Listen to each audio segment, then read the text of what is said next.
U srcu sela zeleni lug, ugnežđeno između polja koja se lako ljuškaju na vetru i voćnjaka sa zrelim jabukama, nalazio se mali, ali živopisni seoski dvor. I u sredini svega, sa perjem belim kao oblaci i grebenom crvenim kao zrela paradajz, živela je kokoška po imenu Henrieta. Kokoška nije bila obična kokoška. Ne, gospodo.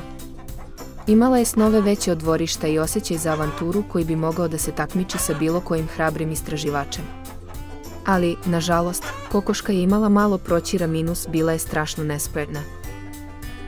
Jednog sunčanog jutra, dok je petao, kukurikao i seosko dvorište oživljavalo, kokoška je odlučila da se dokaže.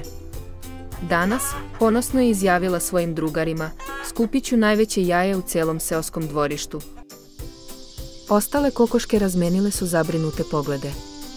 Dobro su znale kokoškinu sklonost ka nesrećama. Ali nisu mogle da pokvare njene duhove. Sa odlučnošću u srcu i perjem nabreklim od ponosa, kokoška je krenula na svoju veliku avanturu.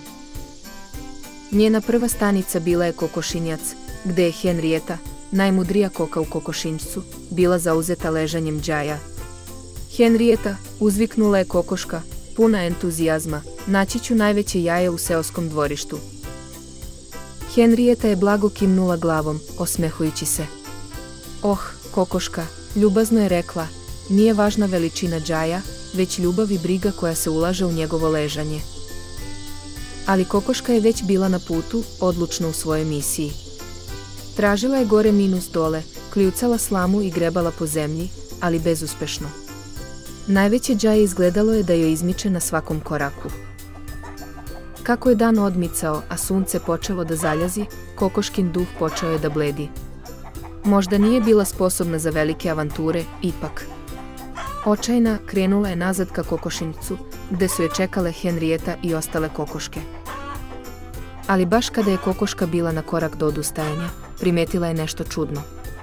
Među gnezdom đaja, ležalo je jedno maleno đaje minus manje nego bilo koje je kokoška ikada videla.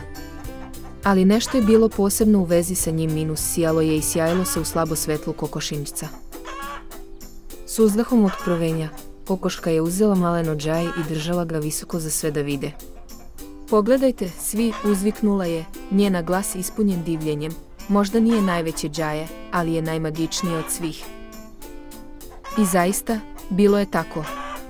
Jer, dok je kokoška ponosno pokazivala svoje maleno blago, počelo je da puca i izlazi iz njega pred njihovim očima, otkrivajući malu,